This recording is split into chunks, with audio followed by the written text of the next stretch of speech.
Olá, meus amigos, sejam todos muito bem-vindos a mais uma aula de Direito Constitucional. Eu sou o professor Bruno Mendes e hoje a gente vai falar sobre poder executivo, tema importante na nossa preparação para as provas de concursos.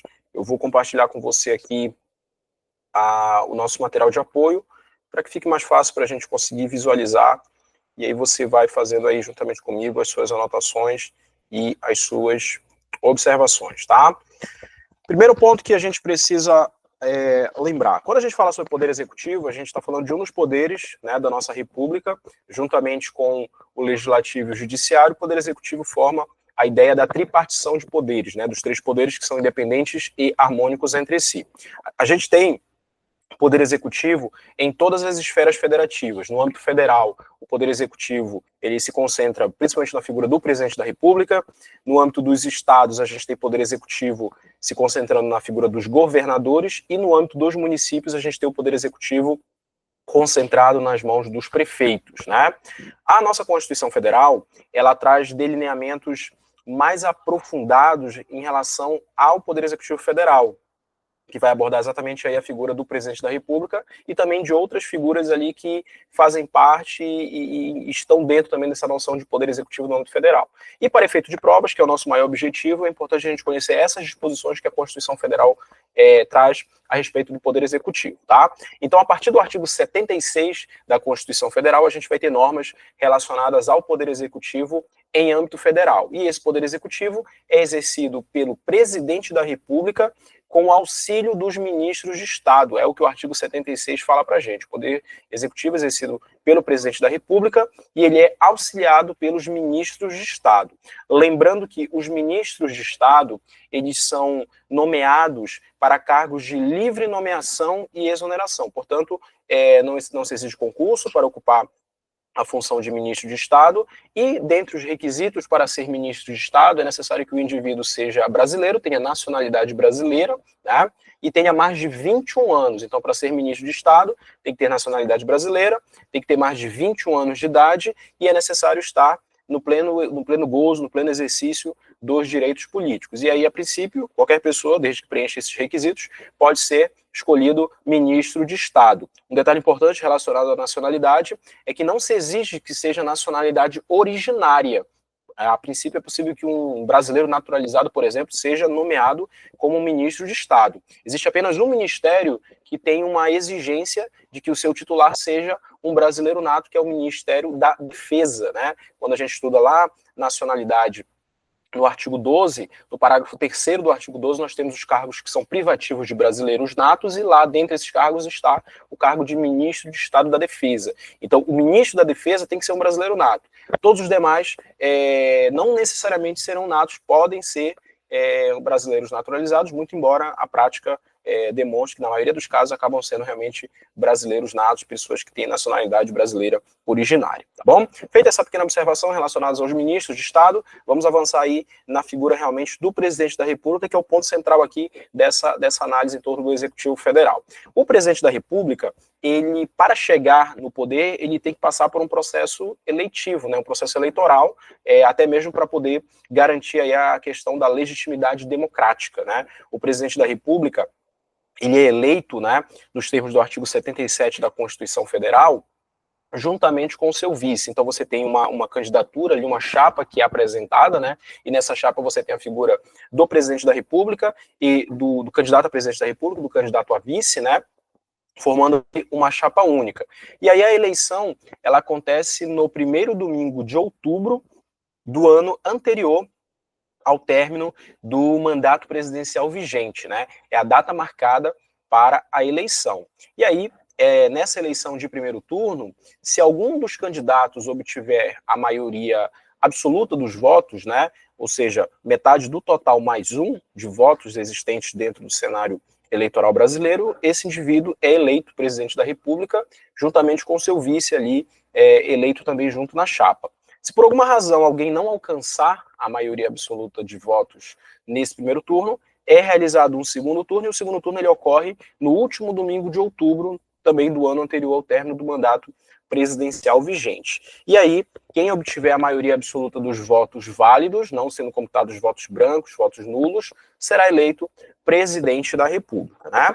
E aí, quem for eleito presidente da República, juntamente com o vice, eles serão eleitos para um mandato que vai durar 4 anos, né? O mandato presidencial ele dura 4 anos, nos termos do artigo 82, e aí esse artigo 82 da Constituição Federal, ele teve uma recente modificação que diz respeito à data em que vai iniciar o mandato do presidente da República, né? Nos termos do artigo 82 da Constituição, o mandato presidencial ele vai se iniciar agora a partir do dia 5 de janeiro. Essa modificação foi inserida no texto constitucional por meio da emenda constitucional 111 de 2021. Só que essa modificação, ela só vai valer, só vai ter aplicabilidade a partir das eleições de 2026, né?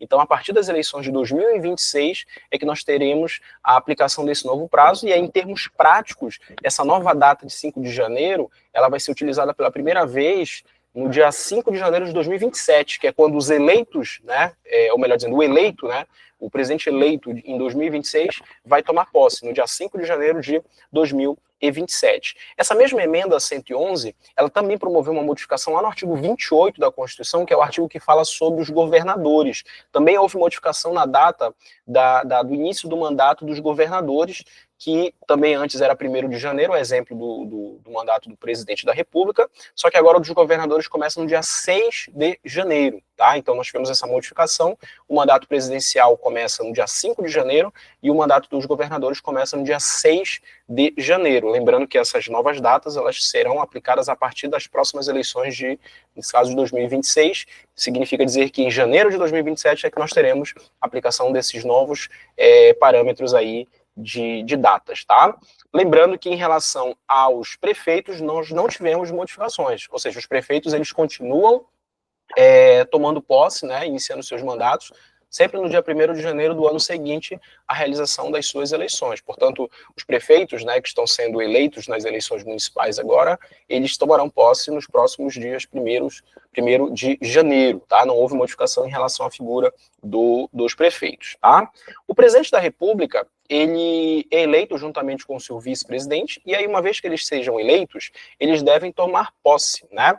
E aí o artigo 78 da nossa Constituição, ele vai dizer que a posse do presidente e do vice-presidente vai acontecer perante uma sessão solene, vai acontecer mediante uma sessão solene, e essa sessão solene vai acontecer no âmbito do Congresso Nacional, tá? Então, no âmbito do Congresso Nacional, nós vamos ter uma cerimônia lá, né, solene, onde várias autoridades estarão presentes, né, os parlamentares estarão presentes, e também muitas vezes chefes de Estado de outros países comparecem para acompanhar essa posse do presidente da República e também do seu vice-presidente. Eles fazem lá uma cerimônia, ocorre um juramento, onde o presidente e o vice se comprometem a cumprir a Constituição, a promover o bem geral do povo brasileiro, né, cumprir as leis, enfim, todo o regramento estabelecido aí no artigo 78, inclusive no artigo 78, o próprio juramento em si, que é feito lá na hora pelo presidente da República e também pelo vice-presidente, e esse juramento é feito perante ali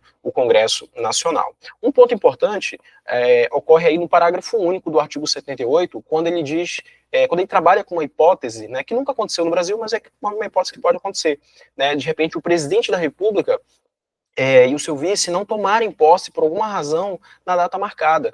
Então vamos imaginar que lá no dia marcado para tomar posse perante o Congresso Nacional, eles não apareçam, não compareçam por alguma razão, algum problema de saúde ou alguma outra situação que impediu a chegada deles lá, né?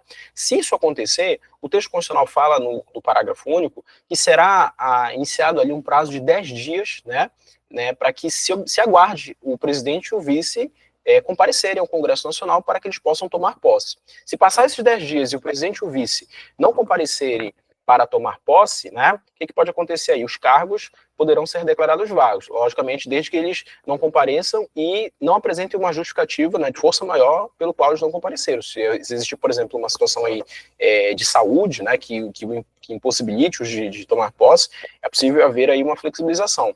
Mas se não comparecerem e não justificarem também por que não compareceram, isso pode resultar, inclusive, na declaração de vacância dos cargos, né? E se os cargos forem declarados vagos, há necessidade de realização de novas eleições, tá?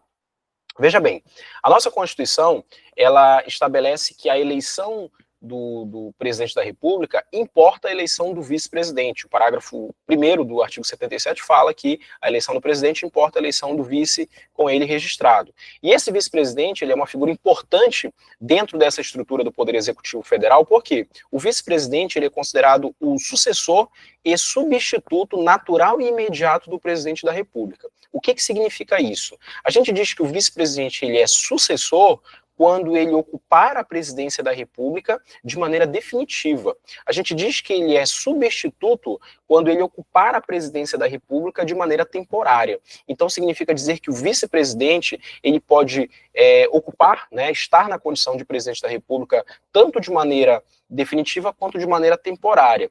Então, visualize comigo aqui uma situação. Imagine que o presidente da República precisou viajar para fora do Brasil, vai participar de um evento internacional em outros países, e durante o período em que ele estiver ausente, alguém precisa ocupar, né, alguém precisa exercer as funções presidenciais. Essa pessoa, naturalmente, é o vice-presidente da República. O vice-presidente da República, nesse caso, assume as atribuições presidenciais, e quando ele assume ali temporariamente, considerando que o presidente da República vai retornar ao país, o vice-presidente, nesse caso, atua ali como um substituto do presidente da República. Podemos imaginar também uma situação onde o presidente da República apresenta algum problema de saúde, um quadro de saúde instável, e precisa ali, de repente, se ausentar durante alguns dias para poder cuidar da sua saúde. Nesse caso, o vice-presidente assume ali as atribuições presidenciais, e nesse caso ele está na condição de substituto, porque parte do pressuposto de que o presidente da República, em algum momento, melhorando de saúde, irá retornar às suas atribuições presidenciais, tá? Situação diferente acontece quando a saída do presidente da República, ela se revela como algo definitivo. Podemos imaginar uma hipótese aí drástica, que seria o presidente da República, por exemplo, morrer, né, o falecimento de um presidente da República. Se isso acontecer, obviamente, o vice-presidente assume, né, e aí ele vai se tornar, de fato, presidente da República, e ele vai, nesse caso, assumir de maneira definitiva o seu mandato presidencial, né? Também seria a mesma situação se o presidente, por exemplo, renunciasse ao seu mandato, o presidente da República abrisse mão do seu mandato, né? O vice-presidente também assumiria aí como um sucessor, na medida em que seria aí algo definitivo. E da mesma forma, se o presidente da República sofresse um processo de impeachment, o vice-presidente assumiria a presidência da República também de maneira definitiva. Então, o vice-presidente, ele pode assumir tanto em caráter definitivo, quanto em caráter temporário, a depender da situação ali que motive a ocupação do mandato presidencial por parte dele. Tá? Esse é o raciocínio que nós trazemos aí do artigo 79 do texto constitucional. O artigo 80, ele traz uma regra importante, que é a chamada ordem de substituição presidencial, né? Essa ordem de substituição presidencial, ela é relevante por quê?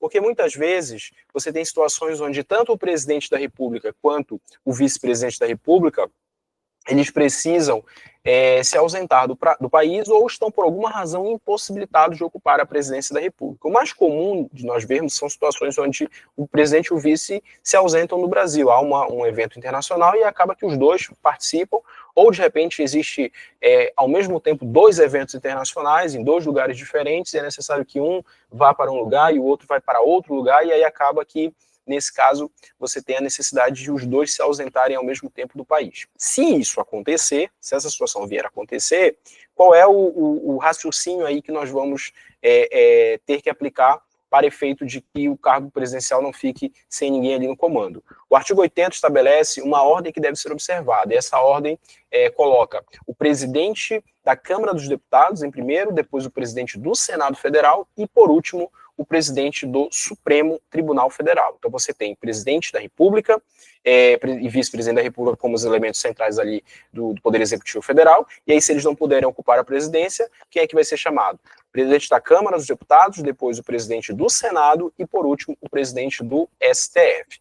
Vale lembrar aqui que esses 3, né, que aparecem aí no artigo 80, né, presidente da Câmara, presidente do Senado e presidente do STF, eles só ocupam a presidência da República em caráter temporário, tá? Sempre em caráter temporário. Não há possibilidade deles ocuparem a presidência de maneira definitiva, até porque eles não foram eleitos para ocupar a presidência da República. Então, lhes faltaria aí legitimidade democrática para, por exemplo, ocupar a função ali de presidente da República. Então, sempre que eles forem ocupar a presidência, será em caráter ali temporário, tá bom? O artigo 81 da nossa Constituição, ele fala sobre a possibilidade de nós termos a realização de novas eleições no Brasil. Para que nós tenhamos novas eleições presidenciais, é imprescindível que nós tenhamos uma vacância dupla, né? Significa dizer que tanto o cargo de presidente quanto o cargo de vice-presidente precisam estar vagos, tá? Só teremos novas eleições presidenciais se nós tivermos uma vacância dupla, né? Ou uma vacância dúplice. O cargo de presidente e o cargo de vice precisam estar vagos ao mesmo tempo para que nós tenhamos a aplicação das regras do artigo 81, que são regras relacionadas à realização de novas eleições, tá? Por quê? Porque se só o cargo de presidente, por exemplo, vagar, né, ficar vago, o vice-presidente assume e segue no comando do país até o final do mandato. Se de repente o vice-presidente não puder continuar, acontecer alguma situação que impeça a continuidade dele, o presidente da República está lá e não há necessidade de se, por exemplo, eleger um vice-presidente especificamente para o restante do mandato, tá? Agora, se os dois cargos ficarem vagos, aí vai ter que fazer uma nova eleição. E aí o artigo 81 constrói uma linha de raciocínio que nos mostra que o mandato presidencial, que dura 4 anos, ele é dividido em 2 períodos, né? Um primeiro biênio e um segundo biênio. E aí, se nós tivermos essa vacância dupla ocorrendo no primeiro biênio, nos primeiros 2 anos do mandato presidencial, a solução dada pela Constituição é a realização de novas eleições diretas, ou seja, nós, eleitores, vamos para as urnas para escolher o novo presidente e o novo vice. Essas novas eleições diretas devem ocorrer num prazo de 90 dias, né? Então vai ser uma eleição como nós estamos acostumados a ver, né? Haverão candidatos ali se lançando, candidaturas sendo colocadas à disposição, né? E aí vai haver propaganda, campanha eleitoral, aquela situação que você já conhece no âmbito das eleições, e aí, num dia determinado, os eleitores vão para as urnas para escolher o novo presidente, o novo vice-presidente, que irão completar o mandato, o período ali do seu antecessor, tá?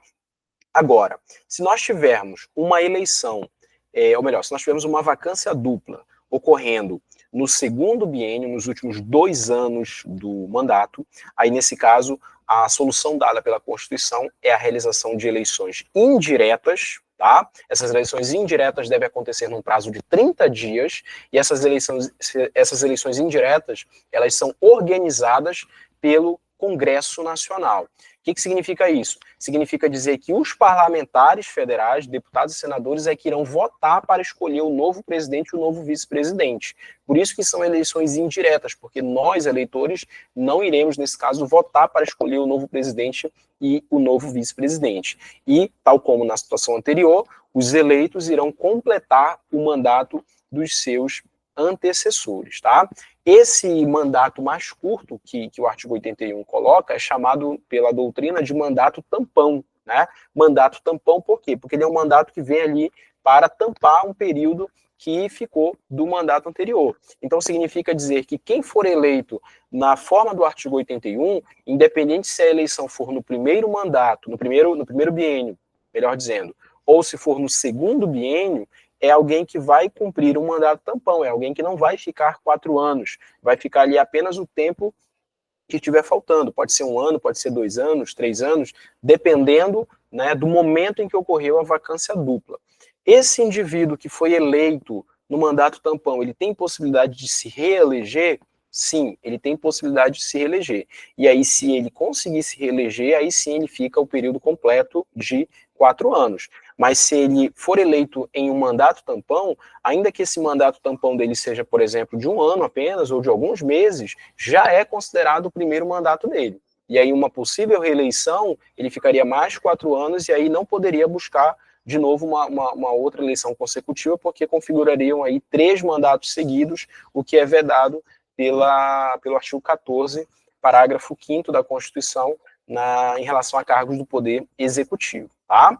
Um outro ponto importante que você precisa ficar atento nessa questão de novas eleições, com base no artigo 81, é que, em provas, o examinador ele pode trazer para você algumas situações para tentar dificultar a análise, né? Ele talvez não use primeiro biênio, segundo biênio, ele pode dizer que vagaram os 2 cargos 6 meses após o início do mandato, ou então vagaram os 2 cargos faltando 8 meses para finalizar o mandato. E aí você precisa ali na hora construir o raciocínio para entender se esse marco temporal que ele está colocando para você na questão é algo que está ocorrendo no primeiro biênio ou é algo que está ocorrendo no segundo biênio. Se for primeiro biênio, eleições diretas em 90 dias. Se for segundo biênio, eleições indiretas organizadas pelo Congresso Nacional num prazo de 30 dias. Certinho?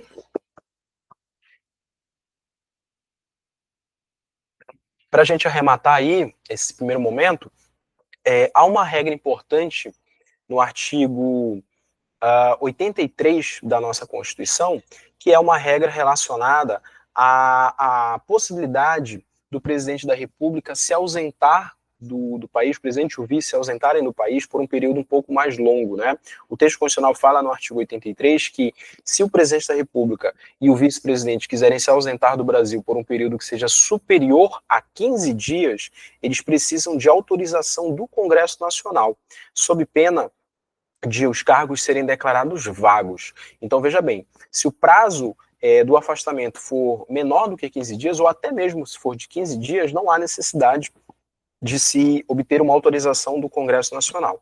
Por outro lado, se a ausência ela fosse dar por um período maior do que 15 dias, é imprescindível que se tenha uma autorização prévia do Congresso Nacional, sob pena de haver declaração de vacância dos cargos. E aí, se os 2 cargos forem declarados vagos, é necessário a realização de novas eleições. Certinho? Quando a gente vai avançando, já chegando no artigo 84, a gente tem as atribuições do presidente da República, tá? E aí, quando a gente fala das atribuições do presidente da República, é importante você inicialmente entender que as atribuições presidenciais que aparecem aí no artigo 84 são atribuições que configuram um rol exemplificativo, tá? Essas atribuições do artigo 84 são um rol exemplificativo. O que significa isso? Significa dizer que o presidente da República ele pode exercer todas as atribuições que estão no artigo 84, mas ele também pode exercer outras atribuições que eventualmente não estejam aí no artigo 84. É possível que outras atribuições presidenciais estejam, por exemplo, previstas em outros atos normativos, ou até mesmo, eventualmente, não estejam previstas, mas, no caso prático, na situação concreta, elas se revelem como atribuição apta de ser realizada pelo presidente da República, tá? É importante você observar que, ao longo do artigo 84, a gente vai encontrar atribuições do presidente da República que revelam tanto uma atuação de chefe de Estado quanto uma atuação de chefe de governo, né? Isso acontece por quê? Porque o nosso sistema de governo, ele é um sistema presidencialista. E aí esse sistema de governo presidencialista, ele acaba concentrando, né, tanto as atribuições de chefe de Estado quanto as atribuições de chefe de governo nas mãos de uma única pessoa, que é o presidente da República, né?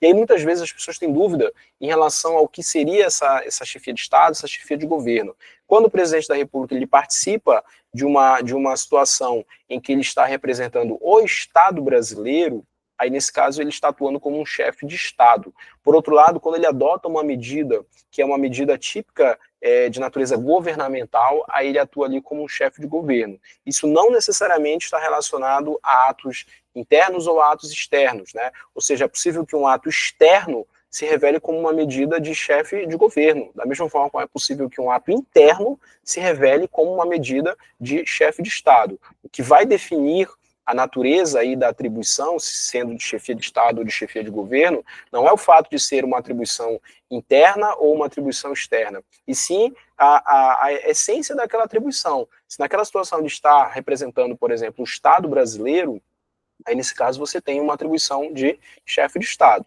Se é uma atribuição, uma medida mais governamental, né, aí nesse caso você tem uma atribuição ali típica de chefe de governo. tá? E aí, dentro dessas atribuições do artigo 84, que nós já citamos para você, é um rol exemplificativo, nós temos algumas atribuições que merecem algum destaque, né? Quando ele fala no caput do artigo 84, compete privativamente ao presidente da República, essa palavrinha privativamente, ela revela uma situação que permite a delegação. Então, quando você se deparar com a palavra exclusivamente na Constituição, significa dizer que aquela atribuição ou aquela competência não pode ser objeto de delegação. Por outro lado, a palavra privativamente permite que a delegação venha a acontecer. E aí, se você for lá no parágrafo único do artigo 84, ele vai dizer para você que o presidente da República poderá delegar, e aí ele vai citar as atribuições que estão no inciso 6, 12 e 25, primeira parte, que a gente vai já analisar. Essas atribuições, elas podem ser delegadas para os ministros de Estado, para o Procurador-Geral da República e também para o Advogado-Geral da União. São as únicas autoridades, ou os únicos grupos de autoridades ali que podem receber delegação do presidente da República, de acordo com o que o parágrafo único do artigo 84 fala para a gente, tá? E aí, quais são essas atribuições que o presidente da República pode, em algum momento, transferir, delegar para outras autoridades? No inciso 6, nós temos a figura dos decretos autônomos, né? A emenda constitucional 32 de 2001, ela trouxe essa figura do decreto autônomo, permitindo que o presidente da República possa inovar na ordem jurídica. Essa possibilidade do presidente da República inovar na ordem jurídica, ela permite que ele possa, por meio de decreto, dispor sobre toda a organização e o funcionamento da administração pública federal, desde que isso não implique aumento de despesa e nem a criação e extinção de órgãos públicos. E por que isso? Porque o aumento de despesa e também a criação e extinção de órgãos públicos só pode ser realizada por meio de lei. E o decreto autônomo, embora ele seja um ato de natureza normativa, ele não é considerado uma lei, não é uma lei, né? Então, o presidente pode promover um rearranjo ali, uma reorganização da administração pública federal por decreto autônomo, mas isso não pode resultar, por exemplo, num aumento de despesa e nem na criação ou extinção de órgãos públicos, visto que estes só podem se dar mediante lei, tá? Agora, veja bem, por decreto autônomo, é possível que o presidente da República, ele promova a extinção de cargos e funções públicas quando vagos. O artigo 6, o inciso 6, melhor dizendo, do artigo 84, ele traz aí na linha B essa possibilidade do presidente promover a extinção de funções e cargos públicos quando vagos. Se o cargo público ou a função pública não estiver vago, ele não pode ser extinto por decreto, teria que ser extinto por lei. Agora, se estiver vago, pode haver a extinção mediante decreto autônomo, tá bom? Uma outra atribuição presidencial que pode ser objeto de delegação é a que está no inciso 12, que é a concessão de indulto e comutação de pena. O indulto é uma espécie de perdão que o presidente da República pode conceder.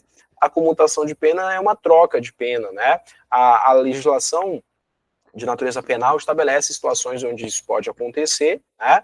E aí essas atribuições presidenciais, elas também podem ser objeto de delegação para aquelas autoridades que nós citamos há pouco, os ministros de Estado, Procurador-Geral da República e também o Advogado-Geral da União. E o inciso 25, primeira parte, diz que o presidente da República pode também prover cargos públicos federais na forma da lei. Essa possibilidade de prover cargos públicos federais na forma da lei também é uma atribuição passível de delegação a ministros de Estado, Procurador-Geral da República e Advogado-Geral da União, tá bom? Então, veja, as atribuições presidenciais, elas estão descritas no âmbito de um rol que é exemplificativo, não é um rol fechado, tá? Mas existem atribuições presidenciais que podem ser objeto de delegação, especialmente aí a edição de decretos autônomos, concessão de indulto e comutação de penas e também provimento de cargos públicos federais na forma da lei. E só podem ser objeto de delegação para ministro de Estado, Procurador-Geral da República e Advogado-Geral da União. É o que o artigo 84 fala para a gente, tá bom? Avançando, a gente chega aí na parte da responsabilidade do presidente da República. Os artigos 85 e 86 vão trazer ali algumas peculiaridades importantes relacionadas à possibilidade do presidente da República ser responsabilizado, né? E o presidente da República, ele pode ser responsabilizado de duas formas, né? Criminalmente falando, né? De duas formas, que é o crime de responsabilidade e também o crime comum, né? O crime de responsabilidade é a figura do impeachment, né? Crime de responsabilidade é um crime de natureza político-administrativa, né? O artigo 85 da nossa Constituição, ele traz as situações que configuram crime de responsabilidade, né? Atentar contra a existência da União, contra a independência dos poderes, do Ministério Público, contra a probidade na administração, contra a lei orçamentária, contra os direitos sociais, direitos fundamentais, né? Descumprir decisões judiciais, são algumas situações que configuram crime de responsabilidade por parte do presidente da República, né? E se o presidente da República ele cometer alguma dessas infrações que configurem crime de responsabilidade, ele pode ser denunciado pela prática do crime de responsabilidade, por impeachment, e aí existe um procedimento, né, para que o presidente da República seja responsabilizado. Inicialmente, a análise em torno da responsabilização do presidente, ela começa a ser feita perante a Câmara dos Deputados, né? A Câmara dos Deputados, ela faz aí um juízo prévio em torno dessa acusação que é feita contra o presidente da República por crime de responsabilidade, né? E aí a Câmara, após alguns procedimentos internos, ela se reúne, né, os deputados se reúnem em plenário para avaliar se existe possibilidade ou não de que aquela acusação contra o presidente da República ela possa ter prosseguimento. Veja, o que a Câmara faz não é ainda um juízo em torno da natureza da acusação, não é sequer um julgamento em relação ao presidente da República. Não é possível nem dizer que o presidente da República já é réu por conta dessa simples análise feita pela Câmara. Caso a Câmara se manifeste positivamente, ela precisa se manifestar por um quórum de 2/3, né? E aí, se a Câmara se manifestar por esses 2/3, aí aquela acusação sai da Câmara dos Deputados e vai para o Senado Federal. Caso não se alcance esses 2/3, simplesmente a acusação ela é arquivada e encerra ali a discussão em torno da possibilidade do presidente ser responsabilizado por crime de responsabilidade, tá? Agora, caso nós tenhamos uma manifestação da Câmara nesse sentido de 2/3, aí aquela acusação sai da Câmara e vai para o Senado. Chegando no Senado, o Senado Federal ele não está vinculado ao posicionamento da Câmara. Então significa dizer que, mesmo a Câmara se manifestando favoravelmente a uma possível responsabilização do presidente, é possível que o Senado entenda de uma maneira diferente e simplesmente não proceda, né, ali ao andamento de uma responsabilização do presidente da República. Se o Senado entender que é possível que o presidente da República seja responsabilizado, se os senadores entenderem ali que realmente existe fundamento naquela acusação, é possível, por maioria simples, instaurar o processo de responsabilidade contra o presidente da República. Só para instaurar o processo, basta a maioria simples, né? E esse ato do Senado de instaurar o processo é o ato que transforma o presidente da República em réu no processo de crime de responsabilidade. Então, no momento em que o Senado instaura o processo, é o momento em que o presidente da República se torna réu no processo de impeachment. E isso tem uma relevância prática, por quê? Porque no momento em que o presidente da República se torna réu, ele deve ser afastado de suas funções presidenciais por um período de até 180 dias, tá? Então, no momento em que o Senado instaura o processo contra o presidente da República, é o momento em que ele se torna réu e, ao mesmo tempo, nessa situação, o presidente da República ele é afastado de suas funções, né, para que ele possa responder ali ao processo por crime de responsabilidade. E aí, quando o presidente da República é afastado, naturalmente quem assume as funções ali é o vice-presidente da República. Se por alguma razão o processamento de impeachment estiver acontecendo contra os dois, o presidente e o vice também for afastado, aí nesse caso teria que chamar alguém lá daquela ordem do artigo 80, né? O presidente da Câmara, por exemplo, ficaria ali na condição de presidente da República durante o processo do julgamento do impeachment, tá?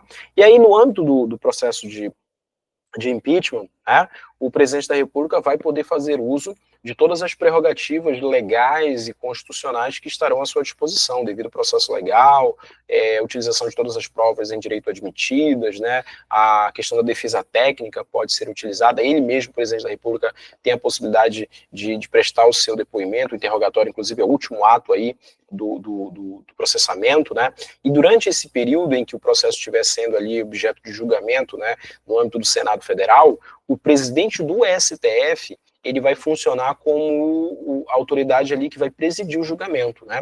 Os senadores, os 81 senadores, que terão a legitimidade para votar a respeito da condenação ou não do presidente da República, mas quem comanda o julgamento, quem organiza os trabalhos ali é o presidente do STF. O presidente do STF, portanto, é a autoridade que comanda esse julgamento, esse processamento e julgamento no âmbito do Senado Federal do presidente da República por crime de responsabilidade. Tá? E ali no dia marcado para o julgamento, o presidente da República ele vai ser julgado pelos 81 senadores. Lembrando que, se por acaso esse julgamento não estivesse ainda sido concluído dentro daquele período de 180 dias, o presidente da República ele volta para as suas funções presidenciais.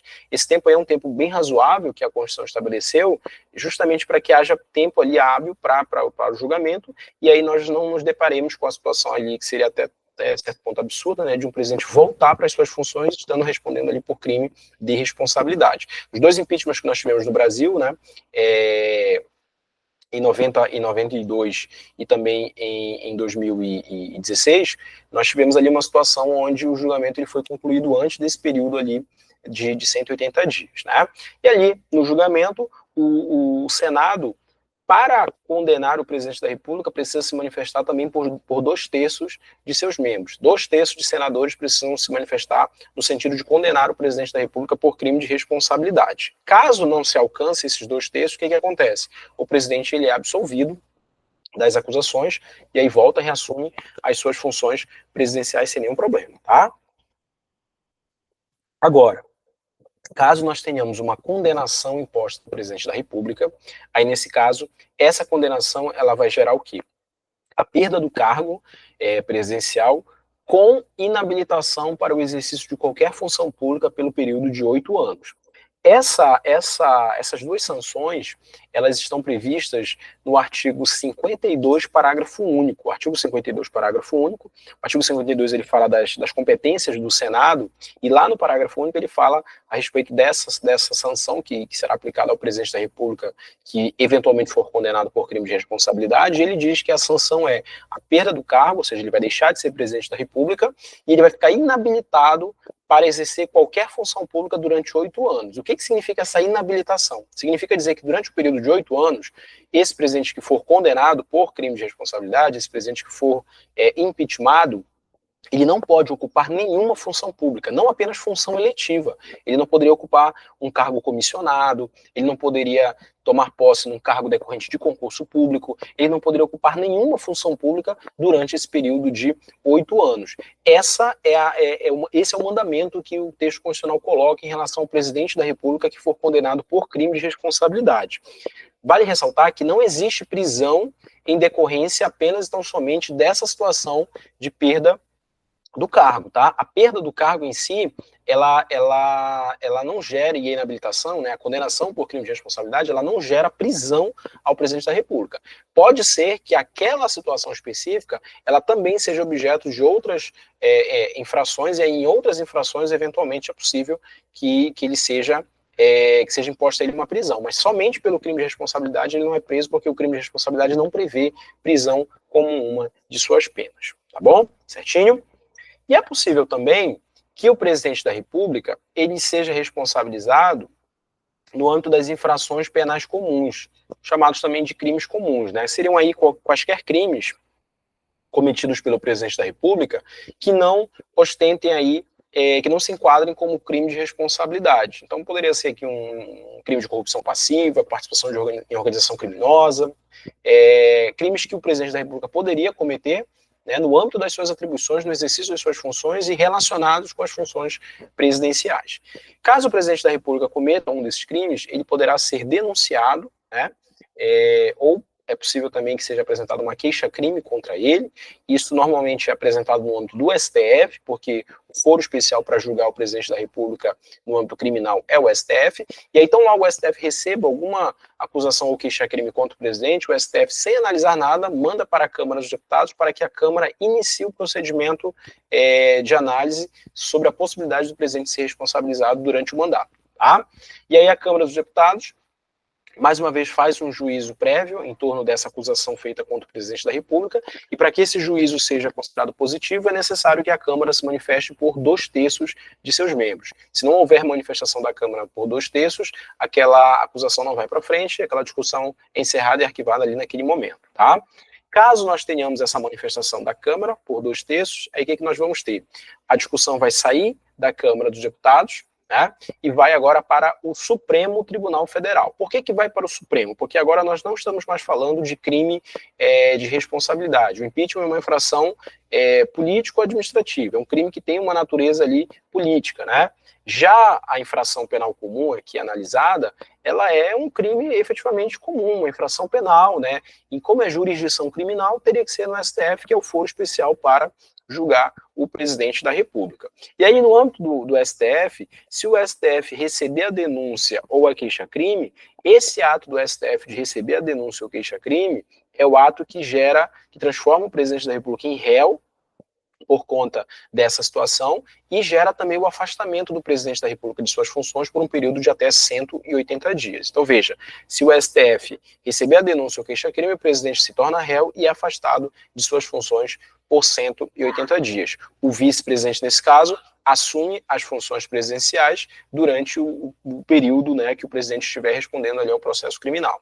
E aí você vai ter também contraditório, ampla defesa, todas as garantias processuais e constitucionais serão asseguradas aí ao presidente da República, e aí haverá um julgamento no âmbito do Supremo. Os 11 ministros irão votar para poder analisar essa acusação contra o presidente, e aí se o presidente for absolvido, ele retorna, volta para as suas funções, segue no seu mandato até o final. Se por acaso o presidente for condenado, algumas sanções podem ser impostas a ele. É possível que o presidente perca o seu cargo, né, haverá uma perda de cargo aí, uma perda do mandato, né, como decorrência aí de uma condenação dele. É possível que os direitos políticos do presidente da República sejam suspensos, né? E essa suspensão de direitos políticos ela é uma decorrência de uma previsão do artigo 15 da Constituição, né? Que fala que haverá suspensão de direitos políticos enquanto houver a condenação, enquanto houver os efeitos da condenação criminal, né? Outras penas podem ser aplicadas ao presidente, como, por exemplo, pena de multa, perda de bens, a depender da natureza da infração que estiver sendo ali analisada e julgada, e é possível também que prisão seja aplicada ao presidente da República, né? O artigo 86, ele traz algumas interpretações em torno dessa possibilidade de prisão, e aí a gente conclui que é possível que prisão seja aplicada ao presidente da República se nós tivermos uma sentença condenatória do Supremo Tribunal Federal. E aí, nesse caso, surge um ponto importante em relação a algumas imunidades que o presidente da República tem, tá? O artigo 86, aqui no parágrafo 3º, ele diz assim pra gente: enquanto não sobrevier sentença condenatória nas infrações penais comuns, nas infrações comuns, o presidente da República não estará sujeito à prisão. Então, o que ele está dizendo aqui? Enquanto não tiver sentença, ele não estará sujeito à prisão. Significa dizer que no momento em que tiver sentença condenatória, é possível se aplicar a ele uma prisão. Então, veja, só dá para aplicar prisão ao presidente da República mediante uma sentença condenatória, e aí tem que ser uma sentença condenatória transitada em julgado, emitida pelo STF, tá? Essa prerrogativa aí do presidente é chamada de imunidade relativa à prisão. Ou seja, o presidente da República, ele não pode ser preso enquanto não tiver uma sentença condenatória sobre ele. Significa dizer que nenhuma prisão de natureza provisória poderá ser imposta ao presidente da República. O presidente da República não pode ser preso em flagrante delito, o presidente da República não pode ficar preso domiciliarmente, o presidente da República não pode sofrer uma prisão temporária, uma prisão preventiva. Nenhuma dessas prisões de natureza cautelar, de natureza provisória, pode ser imposta ao presidente da República, tá? Só é possível prender o presidente da República se for mediante uma sentença condenatória. Mesmo que seja uma situação em que o presidente cometeu um crime ali durante o mandato, foi pego ali numa situação de flagrante, não há como prender o presidente da República. Ele precisa ser responsabilizado. Se foi um crime que tem relação com a função presidencial, ele vai ser responsabilizado ali durante o seu mandato, de acordo com como nós mostramos aí Câmara dos Deputados fazendo um juízo prévio de 2/3, Supremo Tribunal Federal julgando ele, e aí se tiver uma sentença condenatória ao final, aí sim é que é possível impor uma prisão em relação ao presidente da República. Tá? Essa imunidade é chamada de imunidade relativa à prisão. Também há uma imunidade prevista no parágrafo 4º do artigo 86, que diz assim, ó, o presidente da República, na vigência de seu mandato, não pode ser responsabilizado por atos estranhos ao exercício de suas funções. O que significa isso de atos estranhos? Esses atos estranhos são atos que não possuem nenhuma relação direta com o exercício da função presidencial. Seriam aqui crimes que o presidente, ou ilícitos que o presidente praticou, e que não teriam relação direta com a função presidencial. Um exemplo aí interessante seria numa situação onde o presidente da República estaria, por exemplo, dirigindo, né, nas ruas lá de Brasília, e aí o presidente da República acabasse atropelando uma pessoa e essa pessoa viesse a óbito. Esse homicídio, né, que teria sido de responsabilidade do presidente da República, a princípio não seria um homicídio relacionado com as funções presidenciais. Como não seria relacionado com as funções presidenciais, isso se enquadraria dentro do conceito de atos estranhos. E isso impediria que o presidente pudesse ser responsabilizado por esse fato durante o mandato. Veja bem, não significa dizer que o presidente vai ficar impune, que nunca vai ser responsabilizado por isso. Ele seria responsabilizado, ou melhor dizendo, poderia ser responsabilizado depois do seu mandato, quando terminasse o seu mandato presidencial. Mas durante o mandato não haveria como responsabilizar o presidente da República por um ato que não tivesse relação direta com a função presidencial, que seria considerado aí como um ato estranho, tá? Essa prerrogativa aqui, ela é chamada de irresponsabilidade penal relativa do presidente da República, tá? Irresponsabilidade penal relativa é o nome dessa prerrogativa que aparece no parágrafo 4º do artigo 86. E aí você vai perguntar, beleza, então quais são as situações em que o presidente da República pode ser responsabilizado durante o mandato? Exatamente a que nós falamos há pouco aqui, em que ele é responsabilizado por uma infração penal comum, que é considerada aqui uma infração que tenha relação com a função presidencial. Então vamos imaginar que o presidente cometeu um crime de corrupção passiva durante seu mandato.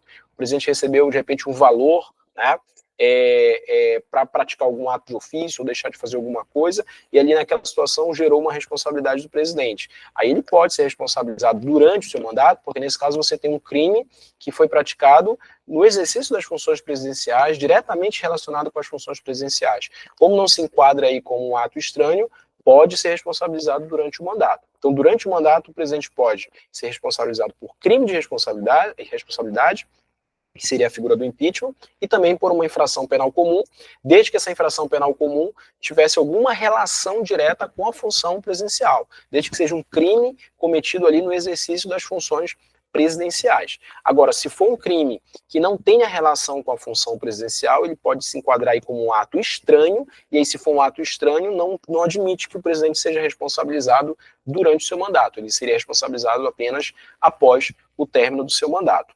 E também não há como impor nenhuma prisão de natureza provisória ao presidente da República, conforme o artigo 86, parágrafo 3º, só é possível impor prisões ao presidente da República após uma sentença condenatória transitada em julgado, emitida pelo Supremo Tribunal Federal. Lembrando que essas prerrogativas que nós estamos analisando aí do chefe do Poder Executivo Federal são prerrogativas exclusivas dele, presidente da República. Elas não se estendem para outras autoridades, não se estendem, por exemplo, para os integrantes da ordem de substituição presidencial, o presidente da Câmara, o presidente do Senado, e elas também não se estendem para chefes de executivos das outras unidades federativas, como governadores e prefeitos. São prerrogativas exclusivas do presidente da República e que não são extensíveis para outras autoridades, nem mesmo com base no princípio da simetria. Tá bom? Certinho? Beleza?